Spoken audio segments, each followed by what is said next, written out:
Bien, vamos a ver las formas de conectarnos a una API desde una aplicación en Android. Antes de empezar con ello, bueno, decir que esta explicación va a ser principalmente teórica y más adelante pues ya explicaremos sobre un proyecto real, sobre un ejemplo, cómo vamos a aplicar todo esto. No hay una única forma de conectarse a Internet desde una aplicación Android. Básicamente, las principales existentes a día de hoy, aunque hay más, son Retrofit, que es la que vamos a utilizar, por más que nada por ser yo creo que ahora mismo la que más documentación detrás tiene con ejemplos de la comunidad resueltos y que va a ser más sencillo que si hay algún error que encontráis o cualquier problema que podamos tener, va a ser más fácil que encontréis una solución. También está Ktor, que también hay bastante documentación sobre ella y está en auge básicamente porque también es la que se va a utilizar en Kotlin Multiplatform. Y luego Bolly es la que se utilizaba antes también en entornos Android, sobre todo también en proyectos legacy con Java y Views y cosas por el estilo, pero bueno, vamos a centrarnos en el servicio Retrofit, que básicamente, como veis ahí, pues es una biblioteca de cliente HTTP para Android y para Java en general, que lo que hace es facilitarnos la conexión a servicios web RESTful, es decir, conexión con APIs.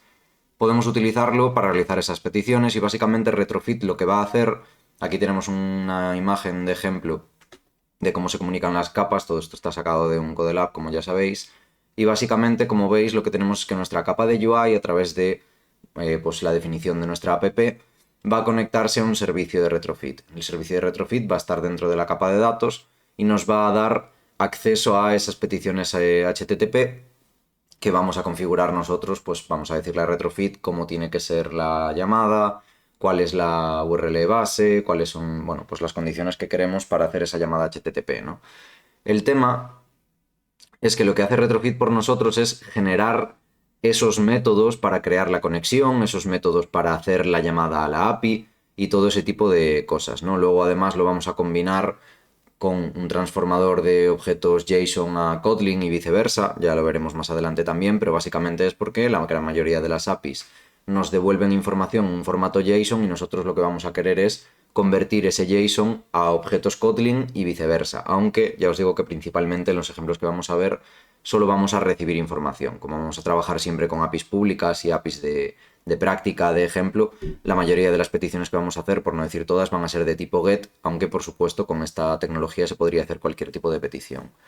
¿Qué es Retrofit entonces? Pues básicamente lo que os decía, esa biblioteca que nos va a ayudar a hacer esas peticiones GET, POST, PUT, DELETE y todas las peticiones HTTP que queramos, pero de una forma mucho más sencilla y sin tener nosotros que preocuparnos por generar esa conexión, abrir a lo mejor un flujo de datos hacia el servidor y todo este tipo de cosas, ¿no? Ya digo, estas imágenes están sacadas de un Codelab que lo que hace es traer fotos de una API que tiene fotos de Marte y cosas por el estilo, entonces lo que va a hacer Retrofit por nosotros es esto, ¿no? Tenemos como la aplicación en el lado izquierdo y le dice, pues quiero unas fotos, contacta con el servidor y el servidor nos devuelve una URL para esas fotos, ¿no? Que será, pues es un JSON a lo mejor con unas imágenes, es decir, con unos enlaces a unas imágenes y luego, bueno, en concreto con las imágenes tendríamos que usar Coil también para no mostrar simplemente el texto, eso ya lo veremos más adelante también, pero ahora vamos a centrarnos en cómo implementar Retrofit con Jetpack Compose para, pues precisamente hacer esas peticiones de forma correcta. Aquí tenéis un pequeño tip con las habituales peticiones HTTP para conectarnos a APIs, como son la GET para pedir información, POST y PUT para añadir información a la API, es decir, para enviar información, DELETE para eliminar datos del servidor y bueno, ese tipo de cosas, ¿no? Pero vamos a centrarnos en los GET y hacerlo más sencillito primero para ir paso a paso. Como veis, teníamos la imagen anterior en la que tenemos la conversación entre el móvil y el servidor. Esto realmente pues no deja de ser, pues eso, en la petición, la llamada HTTP con el enlace, la URL a la API y todo esto, y la respuesta del servidor, pues las imágenes a través de URLs. ¿Cómo implementamos entonces Retrofit en Jetpack Compose, en una aplicación Android con Jetpack Compose? Vamos a tener que seguir una serie de pasos. Primero vamos a tener que definir la interfaz del servicio web. Esto lo vamos a hacer pues anotando con los anotadores @get, @post, @put o @delete o los métodos que necesitemos, las peticiones HTTP que necesitemos, en una interfaz normalmente pues API Service o pues, lo que sea Service para definir ese servicio de la interfaz web con Retrofit. Después crearemos la instancia de Retrofit ya con el service creado, porque se lo vamos a tener que pasar. Y es posible, bueno, no es posible, no. Aquí es donde tenemos que pasar un convertidor de JSON, que ya hablaremos más adelante de cuál utilizar, porque yo estaba utilizando JSON hasta ahora, pero últimamente con las últimas versiones de Android Studio me está dando algún problema y Scalars no me lo está dando, pero luego, sin embargo, para algún ejemplo con imágenes, por ejemplo, en el que hay que meter coil, creo que Scalars no sirve, eso lo iremos viendo según los ejemplos, pero bueno, no cambia mucho, simplemente hay una línea de código ahí en medio en la creación de la instancia de retrofit, pues que en vez de pasarle un convertidor se le pasa a otro y ya está. Obviamente se cambia esa línea y también pues la dependencia del Gradle para el servidor que estemos utilizando en cada caso. Una vez creada la instancia de retrofit y el servicio web, tendríamos que crear una instancia de nuestro servicio web y a partir de ahí ya podemos empezar a realizar peticiones HTTP. Básicamente, pues lo que hace Retrofit es ser el intermediario entre todo esto, ¿no? Básicamente nuestra aplicación le envía unos parámetros a Retrofit para hacer la llamada, Retrofit genera esos métodos que hacen la llamada HTTP, el servidor le devuelve un JSON a Retrofit y Retrofit con su convertidor, a partir de ese JSON y la definición que tenemos nosotros de cómo tienen que ser los objetos serializables, que ya veremos más adelante, pues eso, cómo definir esos objetos serializables y así, nos devuelve pues ya un objeto Kotlin que nosotros podemos tratar desde nuestros view models sin ningún problema, desde nuestra capa de UI ya, para acceder y seguir utilizando la parte visual de nuestra aplicación, independientemente de dónde venga nuestra información. Vamos a ver entonces un ejemplo sencillito de implementación. Primero, la forma más sencilla y absurda de hacerlo, todo seguido, y después vamos a ver el paso a paso de cómo sería separándolo en distintos archivos, cada cosa en su lugar y todo esto.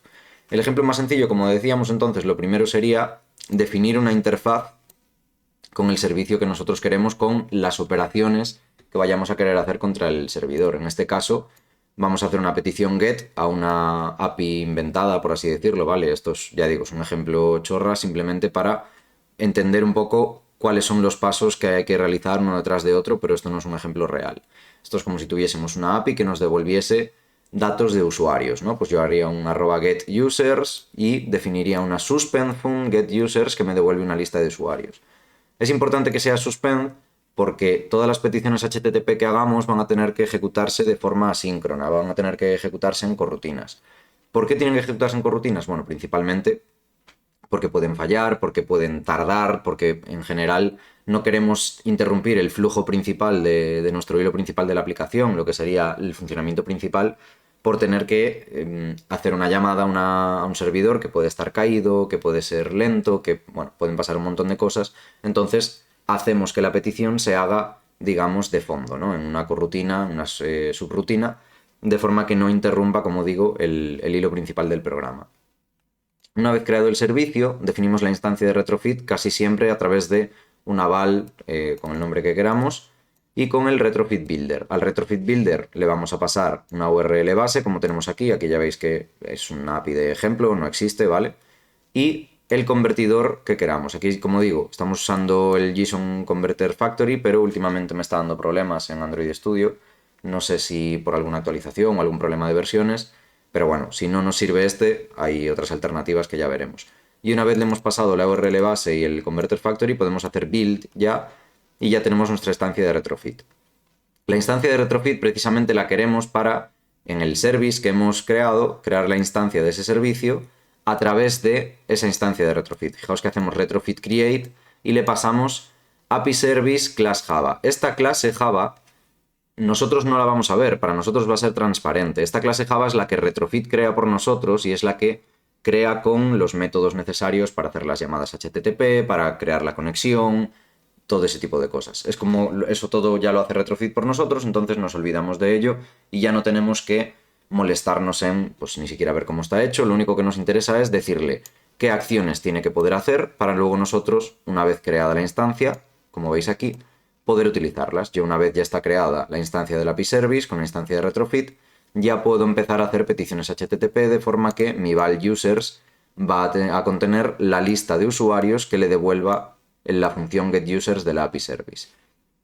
Esto que aquí parece muy sencillo, que son 4 pasos que ya veis que se hacen todos seguidos y no hay ningún problema, a la hora de integrarlo entero con nuestra aplicación es un pelín más complejo. De fondo no es más complejo, ¿vale? Pero sí que hay que tener en cuenta que necesitamos inyectar la dependencia de retrofit, que necesitamos inyectárselo al viewModel también para que a través de un patrón factoría cree el viewModel ya con el servicio de retrofit integrado. Necesitamos también definir una clase para que represente nuestra aplicación, tocar un par de cositas en el manifest. Entonces vamos a ir paso por paso viendo cómo se haría esto. Ya digo, lo vamos a ver ahora de forma más o menos teórica y después, más adelante, ya veremos un ejemplo tras ver también cómo va el tema de la serialización con los objetos Kotlin JSON y así. Veremos también un ejemplo sobre un proyecto real, sobre una aplicación, viendo cómo hacer esa petición. Pero bueno, antes de eso, ¿cómo implementaríamos esto entonces en nuestra app? Lo primero de todo es que para poder tener acceso a Internet necesitamos pedir un permiso, necesitamos solicitar el permiso de acceso a Internet. Entonces lo primero que tenemos que hacer es irnos a nuestro manifest y añadir esta línea, Users Permission, Android Name, Android Permission Internet, en el manifest. Normalmente lo vamos a poner fuera de nuestra etiqueta application, es decir, a la misma altura que application, o bien encima, debajo, pero no dentro, ¿vale? Una vez hecho esto, vamos a importar las dependencias de retrofit, que principalmente son esta de aquí, ¿vale? Esta que tenemos aquí es la dependencia para el convertidor Scalar. Como veíamos aquí en el JSON, bueno, lo tenemos un poquito más abajo en el ejemplo, luego lo muestro. JSON me está dando algún problema, pero Scalar en general funciona. El problema es que Scalar creo recordar que no nos sirve para trabajar con Coil cuando queremos convertir imágenes a que se muestren como imágenes y no como texto. Pero bueno, ya iremos viendo eso sobre los ejemplos. Ya digo que el tema de utilizar un convertidor u otro simplemente pues es cambiar esta dependencia y cambiar aquí este converter factory que le pasamos a la instancia de retrofit. Entonces, una vez tenemos las dependencias, como siempre ya sabéis, sincronizamos después de tocar cualquier cosa en el Gradle. Estas dependencias, por cierto, son a nivel de módulo siempre. Y definimos la interfaz del servicio web. La interfaz del servicio web simplemente pues, va a ser eso, una interface con todas las funciones que nosotros queremos, pues eso, todas las llamadas que queremos hacer. Si queremos una llamada para una lista de usuarios, tenemos una suspend fund get users, pero si yo quisiera, por ejemplo, una que me trajese solo un usuario a partir de un ID o lo que sea, pues podría hacer get user y aquí le pongo una barra después del user y a lo mejor le abro llaves y le pongo ID y ese ID se lo paso aquí como un parámetro dentro de los paréntesis de get user si yo quisiera recibir un único usuario, ¿no? Por ejemplo, me lo invento. Pero bueno, todo ese tipo de variantes ya las iremos viendo con los ejemplos, etc. Definimos la interfaz con las suspend fund necesarias. ¿Dónde va este archivo? Bueno, pues este archivo, ubicación del archivo de la interfaz, lo podemos meter en el paquete de datos o en un paquete network si lo queremos, un paquete services, pero bueno, la forma más sencilla de organizarlo sería meterlo en un paquete data y tener por separado por lo menos el paquete data y el paquete UI para no mezclar las dos capas.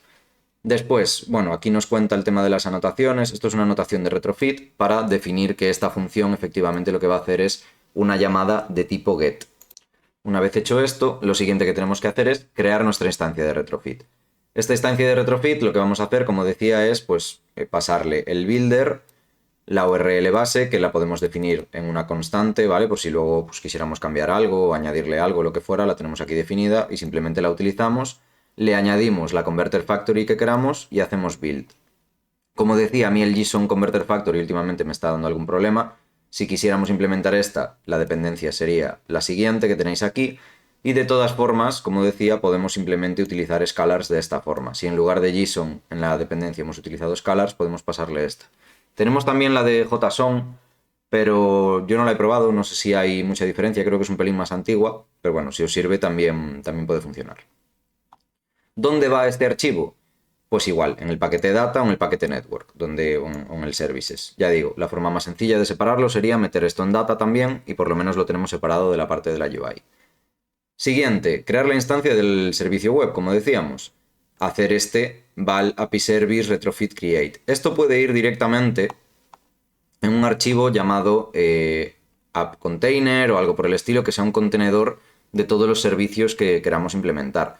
De momento, si no tenemos otra cosa, es posible que solo tengamos el servicio de retrofit, pero bueno, si luego más adelante metiésemos más services, podrían todos ir en el mismo contenedor. Ese archivo AppContainer o esa clase AppContainer puede estar definida también dentro del paquete data, ¿vale? Aquí tenéis, bueno, un pequeño resumen de cómo tienen que comunicarse esas capas. Tenemos la capa de UI, que se conectaría directamente a la capa de dominio, aunque esta es opcional. Si no existiera un dominio, podemos ir directamente a la data layer y a través de sus repositorios que es lo que estamos creando ahora, accederíamos a los data source. Los data source que originalmente, sin conexión a internet, ni ROM, ni nada, en los ejemplos anteriores hemos estado usando data source crudos, por así decirlo, es decir, archivos Kotlin con strings o con datos, digamos, pues ahí de prueba. En este caso, nuestro nuevo data source sería la llamada HTTP que nos trae de la API todos los datos necesarios, ¿no? ¿Cómo creamos un repositorio entonces para poder proveer de datos a la capa de UI? Bueno, pues hacemos lo siguiente. Nos creamos una interfaz, esto es opcional, pero sí recomendable, Data Repository. Este Data Repository va a tener las mismas funciones que nosotros definimos aquí arriba en el propio API Service. Es decir, todas las funciones del servicio van a estar en el repositorio. Básicamente las del servicio, las del API Service, son las llamadas HTTP que va a crear Retrofit luego, las funciones HTTP que va a crear, y lo que vamos a tener en el repositorio básicamente es las mismas funciones que lo que van a hacer es usar las funciones del servicio. Entonces yo en este caso tengo una suspend fun get users, tiene que seguir siendo suspend porque va a seguir ejecutándose en un entorno de una corrutina. Y cuando yo implemento esta interfaz, ya digo que la interfaz es opcional pero sí recomendable, pues tengo un Data Repository Implementation al que le llega un API Service como parámetro que hereda de Data Repository, perdón, que implementa Data Repository, la interfaz, y que sobreescribe getUsers con simplemente una llamada a return apiservice.getUsers. Como el método del servicio ya me devuelve una lista de usuarios, yo aquí no tengo que hacer ninguna transformación ni nada más, aunque bueno, si a mí aquí me devolviese pues alguna cosa distinta y yo quisiera hacer algún parseo o lo que fuera, también podría hacerlo. Pero lo habitual es que esto se quede así de sencillo. Simplemente me va a devolver el mismo tipo de dato que me devuelve la llamada del servicio, ¿no? ¿Dónde va esto también? Pues lo mismo, paquete data o en un paquete repository del proyecto. Obviamente a nivel arquitectura también podéis dividirlo en paquetes según funcionalidad, según pantallas o como lo tengáis hecho, pero aún así yo sí que separaría siempre el paquete o la capa datos del paquete UI, como digo, por lo menos para tener eso separado. ¿Qué ocurre con todo esto? Que hay que inyectar las dependencias, ¿vale? ¿Qué es la inyección de dependencias? Bueno, ya os explico aquí un poquito que la inyección de dependencias no es más que un patrón de diseño que se utiliza para desacoplar las dependencias de objetos y facilita la gestión de dependencias en la aplicación. Esto que suena así muy complejo, no es más que algo que seguramente lleváis haciendo casi desde que habéis empezado a programar orientado a objetos. O sea, una dependencia realmente no es más que esto mismo que tenemos aquí. Es decir, mi clase Data Repository Implement depende de la clase API Service para ejecutarse porque recibe un parámetro API Service en su propio constructor para poder crear un objeto de esta clase, ¿no? Para poder implementar este repositorio. Pero ¿qué ocurre? Que así es, por así decirlo, muy sencillo, pero tenemos el problema de que en un entorno de una aplicación Android, la inyección de dependencias puede ser que tengamos una cuestión como el propio retrofit, es decir, esa clase que me va a definir la conexión vía HTTP, yo quiero que esté inyectada en toda la aplicación para tener acceso a ella desde cualquier punto, por así decirlo. Y sobre todo en cualquier momento. Ya sabéis que las activities y las aplicaciones en general tienen un ciclo de vida, se crean, se pueden pausar, se destruyen, bueno, todo esto, ¿no? Entonces a mí me interesa que mientras mi aplicación esté abierta, mientras mi activity esté viva, por así decirlo, independientemente del estado en el que esté la activity, que la dependencia de retrofit, que lo que es el objeto que va a generar esa conexión, sea el mismo, sea único, tratarlo como un singleton y que esté vivo en todo momento, que no tenga que cada vez que lo utilizo crearlo de nuevo, que este se destruya cuando deje de crearlo y este tipo de cosas. Entonces, para inyectar las dependencias a nivel de aplicación, por así decirlo, tenemos varias opciones. En general, la inyección de dependencias podemos utilizarla con librerías como Dagger, Hilt o Coin, que creo que recordar que es la que se está utilizando en multiplatform también. Hilt creo que es una evolución de Dagger o viceversa, ahora no recuerdo bien. Pero esto simplemente son una especie de librerías que hacen una cosa parecida, entre muchas comillas, porque no es lo mismo, a Retrofit, que es tratar a través de decoradores la inyección de estas dependencias de una forma un poco más sencilla. Pero antes de utilizar este tipo de librerías, vamos a inyectar las dependencias de forma manual para que entendáis bien qué es lo que está ocurriendo aquí. Ya digo, estas bibliotecas nos permiten definir módulos que proporcionan instancias de estos objetos y así, pero antes de llegar a eso que nos abstrae un poquito más de cómo va la inyección de dependencias, vamos a hacerlo, como dice aquí, de forma manual para proporcionar las instancias de los objetos en la aplicación. Entonces, para ello vamos a crear un contenedor de dependencias. Este contenedor de dependencias va a estar dentro del propio paquete de datos, como ponemos aquí, y se va a encargar de proporcionar a la aplicación las instancias de estos objetos, es decir, la instancia de mi objeto de retrofit, la instancia de mis repositorios, etcétera, etcétera. Entonces, es interesante que nuestra clase, en este caso data container, pero puede ser app container, tal, lo que sea un objeto singleton que proporcione instancias de objetos a la aplicación. De esta forma nos garantizamos que solo haya un único contenedor de dependencias. Para esto podemos hacer algo así. Tenemos una interfaz data container que tiene pues, las dependencias que nosotros vayamos a querer aquí definidas. El provide data repository en este caso. Me va a dar el repositorio.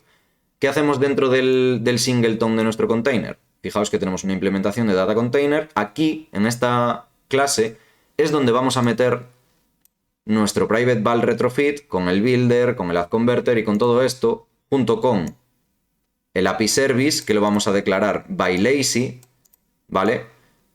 En el momento de crear la clase de crear la instancia de retrofit. Y a partir del servicio es donde vamos a crear el repository. El repository va a crear nuestro data repository implementation, lo va a inicializar y vamos a dar con bylazy acceso a toda la aplicación a través del provider del data repository. Es decir, vamos a crear el repositorio y vamos a crear un provider para poder proveer ese repositorio al resto de la aplicación. ¿Por qué estamos declarando las cosas con bylazy? Bueno, estamos declarando las cosas con bylazy, no sé si hay teoría por ahí que lo explica más adelante, pero básicamente lo estamos declarando con bylazy porque cabe la posibilidad de que cuando esto se implemente, el código llegue aquí, retrofit, esté creándose, por así decirlo, cuando esté ejecutando a partir de la base URL, creando esta clase API Service, cuando retrofit esté creando el servicio, es posible que el código llegue aquí y a retrofit no le haya dado tiempo todavía a crear el servicio, porque todavía necesita que se está inicializando la app la primera vez o algo por el estilo. Bueno, pueden ocurrir un montón de cosas.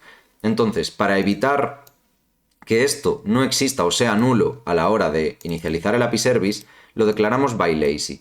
Bylazy, entre muchas comillas, lo que está haciendo es decirle, vale, mira, vas a declararlo y te vas a inicializar a partir de estos valores que yo te paso aquí dentro, pero hasta que no existan, es decir, hasta que no sean distintos de nulo, por así decirlo, entre muchas comillas, no vas a hacer nada. De esta forma nos aseguramos que si llega aquí y todavía no se ha creado el API Service, la clase API Service de forma correcta, pues espera, por así decirlo. Y con el momento en el que él tiene acceso a ella, genera el servicio. Lo mismo que aquí. El servicio nosotros lo utilizamos para crear el repository. Entonces tiene que crear el objeto Data Repository Implementation a partir de ese servicio. Como ese servicio también está bylazy, pues el provider lo declaramos bylazy esperando a que el Data Repository esté disponible. Ya digo, hay que creérnoslo un poco de momento, ¿vale? Pero básicamente esa es la idea general. ¿Dónde va esto? Como decíamos, en el paquete de datos. ¿Es necesario crearlo siempre como un singleton? No necesariamente, o sea, es recomendable, pero no tiene por qué ser siempre así. Fijaos que al implementar la inyección de dependencias nos aseguramos de que las dependencias de los objetos se gestionen de forma eficiente y reactiva en la aplicación. Si en lugar de utilizar un singleton utilizásemos una clase normal, deberíamos de proporcionar una instancia del contenedor de dependencias para que se pueda proporcionar instancias de los objetos a la aplicación. Fijaos que es exactamente lo mismo, lo que pasa que estamos cambiando este object que creaba el Data Container Implementation como un singleton por un class. Claro, esto si lo hacemos así, pues luego cambia cómo lo utilizamos en el contenedor de dependencias, ¿no? Si en lugar de la elección de utilizar un singleton o una clase va a depender de las necesidades de la aplicación y de cómo queramos gestionar estas dependencias. La diferencia luego a la hora de utilizarlas es que nosotros para utilizar estas dependencias vamos a tener que declarar una clase que represente nuestra aplicación.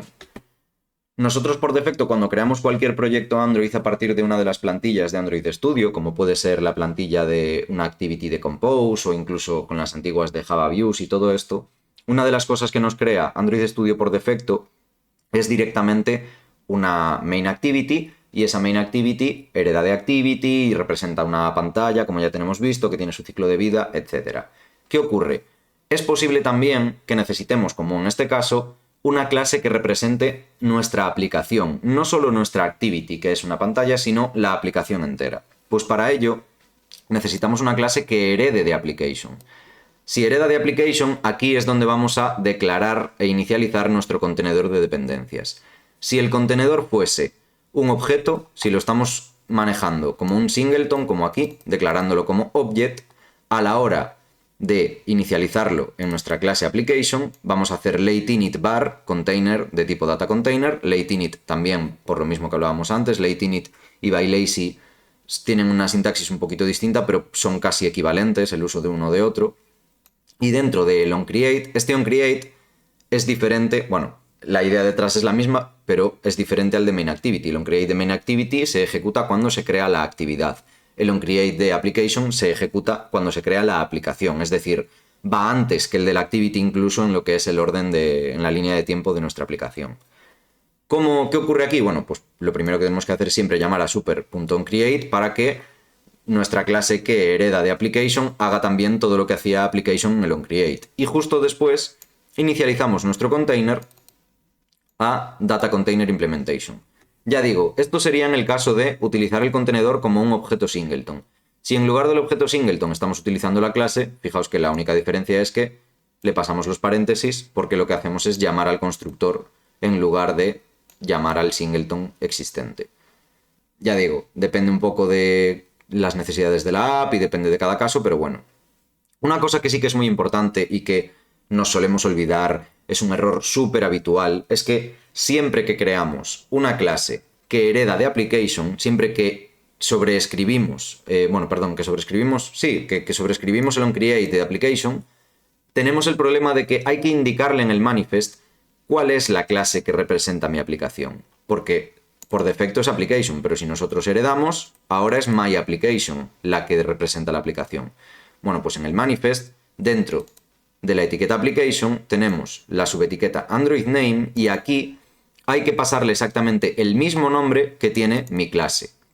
Si no hacemos esto, la app no va a funcionar. Directamente va a irse a buscar application, pero como hemos sobreescrito esa clase, no va a encontrar una clase con el mismo nombre y va a crashear. Además, el error que da, el feedback que da Android Studio desde el logcat para este error, cuando nos olvidamos precisamente de esta línea, no siempre es muy bueno. Dependiendo de la versión, a veces sí que te avisa y te dice, oye, te falta esto en el manifest, pero hay otras veces que dice, no, mira, he crasheado por un problema inesperado, porque no encuentro mi aplicación o algo por el estilo. Y ya digo, es un error común, es un error muy tonto, pero que hay que acordarse de simplemente cada vez que nosotros creemos una clase que representa la aplicación, venir al manifest y en el Android name ponerle el mismo nombre que le hemos puesto a la clase para que todo siga funcionando como se espera. A partir de aquí, una vez hemos hecho eso, hemos acabado con todo lo que tenemos que tocar en la capa de datos. Es decir, nuestro provider ya estaría disponible a través del contenedor, ya está todo inicializado aquí, en el orden correcto, con el bylazy para que todo se espere y se ejecute en cadena en el orden correcto. ¿Qué nos falta? Nos falta ver cómo utilizar estas dependencias y cómo utilizar este provider dentro ya de nuestra capa de UI. Entonces lo que nos falta es utilizar este repositorio en el ViewModel, ¿no? Para utilizarlo en un ViewModel, lo que vamos a hacer es inyectárselo directamente en la clase del ViewModel. Como veis, le estamos diciendo al constructor que reciba un repositorio, un data repository. Este data repository no podemos pasárselo directamente, sino que lo que vamos a hacer es inyectarlo a través de un patrón factoría. A través del patrón factoría que directamente ya nos proporciona Android con su ViewModel Factory, ¿vale? Con su ViewModelProvider.factory. Entonces fijaos que lo que tiene este main ViewModel es un estado, como siempre, mutable state of, y una variable copia del estado de solo lectura para poder leerla desde los composable con state as state. Y en el método init hace getUsers.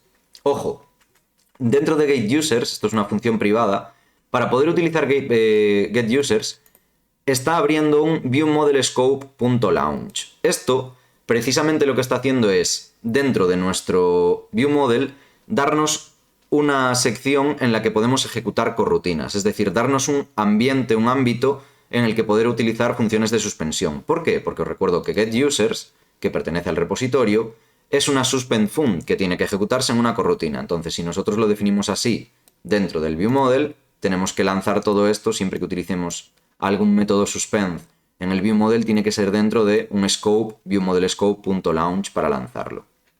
Básicamente aquí lo que estamos haciendo es nuestro val users que pertenece al state, que no lo tenemos aquí definido, ¿no? Pero bueno, estaría en otra clase, main state o en algo así. Inicializarlo, traerlo de la API y una vez lo tenemos, modificar el estado con los nuevos usuarios, con la lista de usuarios que hemos cargado. Pero además de esto, que simplemente estamos definiendo pues, nuestra función getUsers, decirlo que lo haga en init y lo hemos inyectado, para poder traernos esa factoría del contenedor de dependencias, inyectarla bien, tenemos que crearnos un companion object que no deja de ser otro singleton realmente. O sea, vamos a hacer que nuestro viewModel sea un singleton también para que solo exista un único viewModel, en concreto para main viewModel en este caso, en toda la aplicación. Así también nos aseguramos de que solo hay un único viewModel haciendo uso de nuestro único repositorio que también, como decíamos, va a funcionar como un singleton. Entonces, creamos el companion object, que lo que va a hacer es crear esa factoría, val factory, viewModel provider factory, que va a ser igual a viewModel factory. Es decir, Android, además de proporcionarnos nuestro método viewModel para construir el viewModel y que a través de los distintos estados de las activities y así sea siempre el mismo, no se recomponga cada vez que cree que se recompone el composable, es decir, no vuelva a llamar al constructor y todo esto, también nos proporciona una factory para aplicar directamente el patrón factoría a través de las dependencias y no tener que nosotros preocuparnos de implementarlo. Ya está implementado. No tenemos que preocuparnos, simplemente tenemos que usarlo.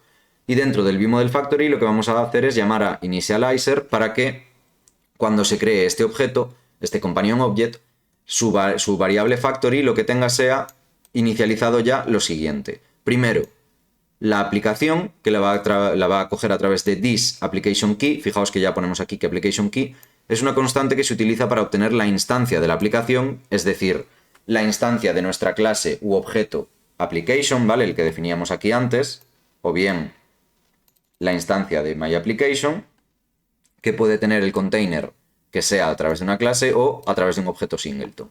Y una vez tenemos acceso a la aplicación, ya podemos crearnos una val repository que accederemos a ella a través de application. application.container.provide data repository, es decir, nuestro provider del repository, que es este que definíamos aquí. Pues el container tiene acceso luego al provider. Y bien, una vez lo tenemos, podemos ya crear el viewModel pasándole el repository que habíamos inyectado como dependencia. Una vez hecho esto, ya podemos utilizarlo en los composables. ¿Cómo vamos a utilizarlo en los composables? Bueno, pues simplemente, como siempre, bueno, aquí tenéis un par de aclaraciones. El viewModel obviamente hay que seguir ubicándolo en la capa de UI.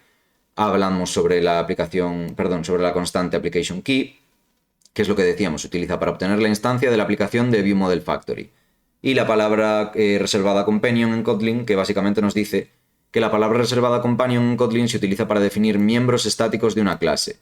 Los miembros estáticos son miembros de una clase que pertenecen a la clase en lugar a la instancia de la clase y que en este caso tenemos que se está utilizando para definir el objeto factory que proporciona instancias de viewModel en la aplicación. ¿Cómo utilizamos entonces ahora el viewModel en nuestros composables? Bueno, pues como siempre, podemos hacer un val state del viewModel collect as state para colectar ese estado que tenemos ahí y básicamente pues tenemos una column, un text users y estamos recorriendo users para pues por cada usuario poner el nombre. Ojo, esto todavía no lo vamos a ver en un ejemplo, en este ejemplo, pero lo veremos más adelante. ¿Qué ocurre si yo quisiera?